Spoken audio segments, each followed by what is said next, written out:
Our client Bree made $14,000 in 90 days with a show under 1,000 monthly downloads. Today, we're pulling back the curtain on what the changes were. Hello, I'm Tiger O'Shea.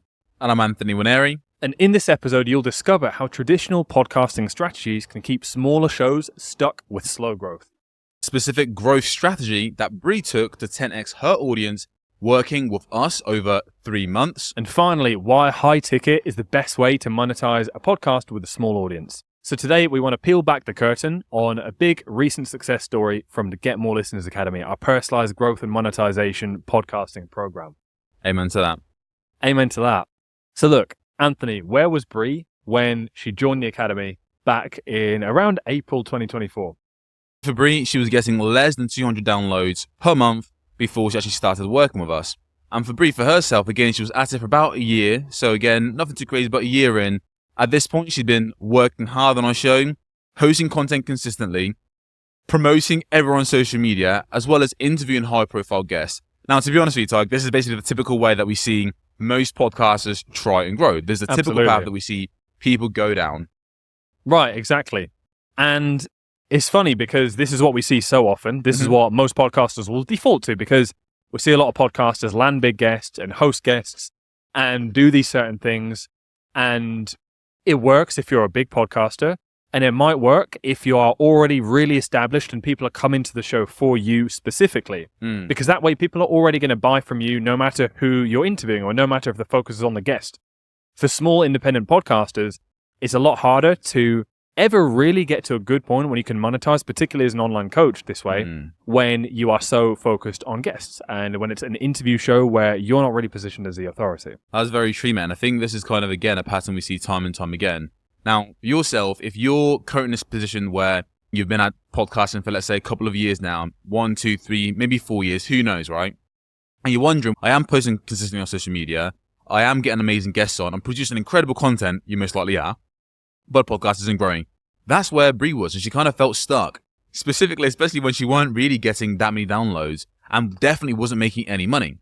Now, for her, she wanted to work with us because in her mind, she thought, well, if I'm going to put my time and effort into the show and keep doing it, I need to make sure I have the right guidance and the right expertise to just give me a bit of outside perspective. Because at the end of the day, when you have a podcast and you're stuck in the nuts and bolts of it, it's your show, it's your baby. You sometimes can't see maybe certain things that you're doing or aren't doing that actually meaning that you're not able to attract or that actually you're repelling new listeners for coming to your show. So that's really why she wanted to, again, start working with us. And there's some very specific changes that we had to make. And for us, the first thing that we do with any podcast, and if you're looking to really grow your show, take it to that next level, is for us, we did an in-depth audit of a podcast, right? We did. And from that audit, we looked at her show positioning, her title, her SEO, her show notes, essentially her entire podcast and how it's being presented in order to attract new listeners in. Now, what this allowed us to do is to quickly identify within 7 working days the specific areas that we needed to focus more of attention on, the specific weak points of her show that maybe she couldn't have seen. From that, we're then able to focus on the very few specific actions that will make the biggest difference for her show's growth and monetization. And again, we want to really break down to you what those specific changes are. So for context, Bree started at 200 monthly downloads. She's now around under 2,000 monthly. Around the 2,000, yeah. Yeah. And within 90 days of her applying these strategies, she was able to earn $14,400 with a podcast. At which point, at that point when we were doing this, that was below or around about 1,000 monthly downloads, which is insane. Right. To be generating that much with a podcast under 1,000 monthly downloads, you could pretty much never do that with sponsors unless you just have like a 1 in 100 type of deal. But typically that's not going to happen. This is why high ticket helps so much. But again, the podcast has to be shaped in the right way to still be able to sell high ticket. A few of the main changes we made with Bree. So firstly, the name of our podcast was Lucid Living. And the reason behind Lucid Living was the idea of you want real life to feel like you're lucid dreaming, right? Yeah. And for those of you who are thinking, guys, what the hell is lucid dreaming? Lucid dreaming is essentially, I don't know if you've ever had it before, but some people are able to control their dreams. So when they're dreaming, they go to bed at night. It sounds pretty epic. It is pretty epic. I can lucid dream. So then you go to bed at night, you're sleeping, and then you wake up in your dream, and you're aware you're in a dream, and you can like fly. You can fight some robots if you want to. Yeah, or you can walk around healed from a relationship, which was actually what Bree was helping people do. There you go. Right? And of course, you might not have guessed that from the initial name, And this can be the case with a lot of podcasts, again, because it's very easy to give our podcast a name that is clever or catchy or means something to us. Or just sounds nice. Yeah, nicely branded, right? Quotation marks, emphasis on that. And of course, the issue was, now that we've explained it, it makes sense. But to new listeners and to ultimately to total strangers, there wasn't really a way of knowing that until you'd already tried the show. But why would someone try the show if they don't know what the show means, right? If you came across the podcast, let's say you're someone who's going through a relationship heartbreak, and you just came across a random person promoting on social media, let's say, and the name of the podcast is called Lucid Living, what's the likelihood that you're going to click on that promotion and listen to the podcast? Or if you just get recommended a show by a friend who just says, oh, I listen to the podcast called Lucid Living, give you no further context, what's the likelihood you go home, remember to find out and listen to this podcast called Lucid Living? You wouldn't, because it's not relevant to you. It doesn't feel relevant to you. Even though it is, it's just not presented in that way. And that's exactly the problem that Bree was facing, right? Exactly. And like we said, on the inside, it was a brilliant podcast. And Bree is a very good coach who specializes in helping women heal from toxic breakups or really toxic relationships post the end of it. Now, again, the issue with the podcast was that it wasn't communicating that to new listeners. So there was no reason for anyone to click, let alone to listen through and end up signing up with Bree for her coaching or for her work. And so one of the big changes that led to really unlocked a new layer of growth was the change and the pivot in name from Lucid Living to Heartbreak to Wholeness, which is much more clear, right? But it doesn't stop there. Heartbreak to Wholeness is still a bit like heartbreak for who? What does wholeness really mean? But it was actually Heartbreak to Wholeness, untangling the mindfuck of narcissistic relationships. Okay, which adds a lot more gravity to what the whole thing means. It does. Right? It's not just any relationship. It's not just healing, it's really untangling the confusion. And the thing is as well, mate, with that subtitle, like you mentioned, it really clarifies who the show is for. And I think, like we mentioned, we do the audit, we kind of have a look at, okay, what are some blind spots? This is a massive blind spot for her. Her show wasn't being presented in a way to attract the listeners she wanted to reach. And for you, if you're thinking to yourself right now, what can I take from this? Ask yourself, look, is my podcast being presented in a way that's wildly attractive to the listeners I want to reach? More times than not, this needs to be the starting point. And it doesn't just end with the show name, right? We've mentioned the show name, but the actual entire branding, the way the entire show has been presented needs to change in order to communicate who specifically the show is for. So that meant her show name. It meant her description, her podcast description, because apparently, believe it or not, people do read your podcast description before deciding to invest in your show. Right. It meant changing her actual cover art to communicate the value of, again, who she's trying to attract with her podcast. And a very common mistake here is to still be quite broad, but it can be disguised as like, oh, I'm niche. So there was multiple layers to this. It could just be Lucid Living, which is totally obscure, I think it's fair to say. Yeah. Considering it's about relationships. But then if we just said Lucid Living in relationships, you might think, niche. We've got the relationships, that part is clear. No, still not enough. Still not enough. Still not enough, because again, we're actually, Bree focused on helping people heal from narcissistic relationships. And particularly, she found a lot of her audience were left very confused, very bit of a mindfuck, as the subtitle goes. And so it was important to not only talk about relationships in the podcast name, but to go a level deeper and really explain, again, what type of relationships, what is the current situation of the listener, again, mindfuck, untangling. So that just to give you a bit of a context around the level of specificity we need, and some context if you're thinking right now, well, how clear is my show name? Could I be more specific? If a total stranger saw it, would they really get what I'm doing? So that is step one. Optimizing Bree's show and optimizing your show, if you think about going through this process yourself, in order to turn more strangers who are your ideal listeners or clients into actual listeners of the show, meaning presenting the show in a way that's wildly attractive to them. That's quite literally step one. And that's the first thing that we changed for Bree.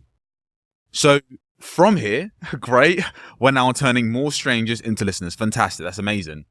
But most people and most podcasters at this point think, okay, great. Now all I have to do is just promote my podcast all day and all night on social media, which, by the way, simply just doesn't work, does it, mate? Doesn't work. It doesn't work. You've experienced it. We've experienced it. We all know it doesn't work, We've right? all been there. Or it's an ineffective way to actually reach new listeners for the show. And then the other thing that people do is like, oh, let me get high-profile guests on.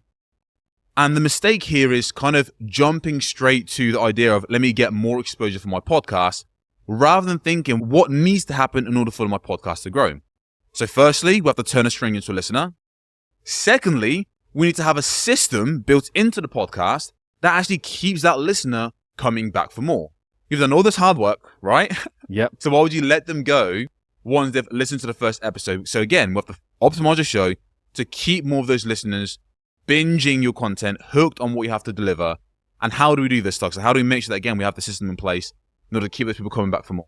Well, we do this by making sure the topics we cover on our podcast are all highly relevant to that one type of listener. And this is what we call a bingeable show, right? When the right type of listener can come across the show, stumble on it as a stranger, find one episode, and then the next one, they're like, whoa, that is exactly what I needed right now. And the next one, they're like, yep, that's exactly what I need to hear right this moment. And even the back catalogue, it's like, yep, I want that and I want that. And you can just binge the podcast for a week. That's the stage we want to get to.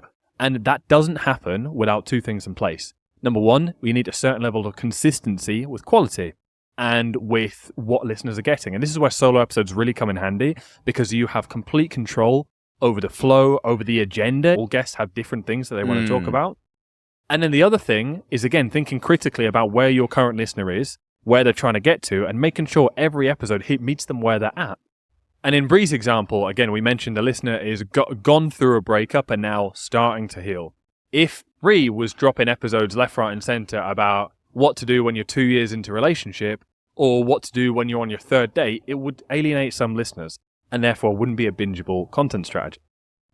That's so true, man. And to clarify again for Bree, when it comes to her podcast content, so she wasn't doing solo episodes before, was she? No solo episodes, just guests. And again, it's very hard to dictate exactly what gets spoken about.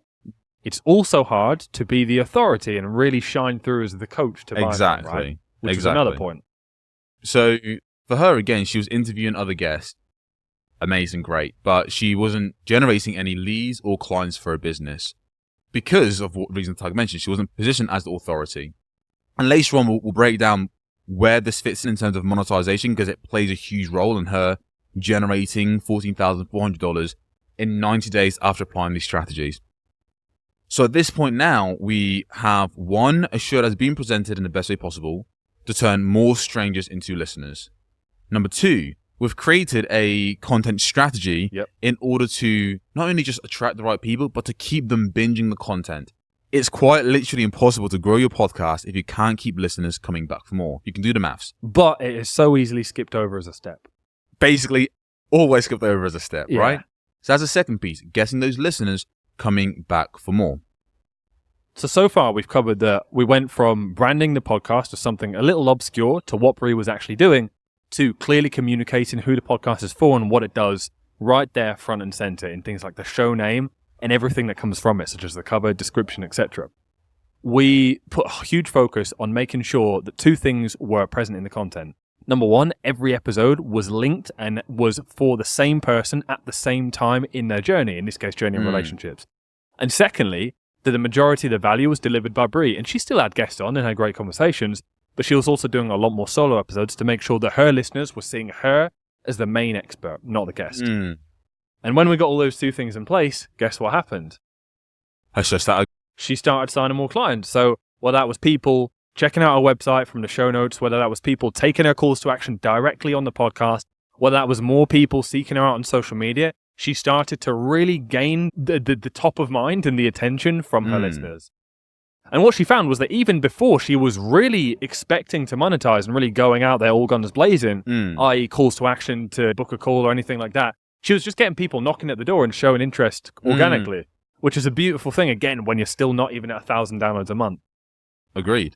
And I think, again, that shows you the magic and the power of clarifying your positioning, presenting your show in the right way in order to attract the right type of people. Because you're already doing a bunch of work when it comes to social media and getting guests, and your show's basically, as it stands, probably getting enough exposure to grow.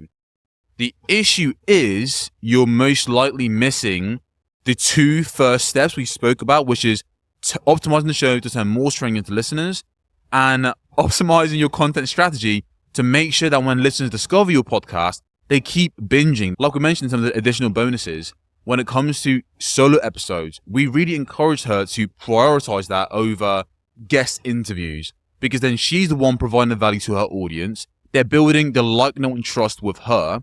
So when she gives a call to action that's to work with her, they feel way more inclined because they trust her. That's the power of solo episodes as well. And that really plays a huge role in her ability to turn her listeners into clients on a consistent basis. Now, what's really important to note is that she didn't try to monetize through sponsorships, or she didn't try to monetize by a membership that was lower ticket or by selling like a mini course. For her, she was able to monetize and generate this revenue, $14,400 in 90 days. And counting, by the way. We keep mentioning that figure, but she's been making at least that since every month since, right? And growing more. She was only able to do that because she had a high ticket program. She had a offer that was worth, a package was worth thousands, 3,000 to 5,000. That means that even though she had a small audience, she only needed one listener to convert to make a significant amount of revenue for her podcast. That's so powerful. That is so powerful. So powerful. I want to stress that enough. And that's why for us, we're massive advocates of, podcasts is really, rather than going the traditional route of like sponsorships, but really focusing in on, hey, what do I have to offer that I can present to my audience that means that just one sale will literally add, again, thousands and thousands of revenue to my monthly revenue. And there it is. So look, hopefully this case study has given you a few things to think about. Number one, if your show could be clearer in how it's presented to the listeners you want to reach, how could you do so? A great first step is looking at your name and thinking, would a total stranger not only understand the niche, that should be a prerequisite, but also would they understand specifically what my positioning is in this niche just from reading my name?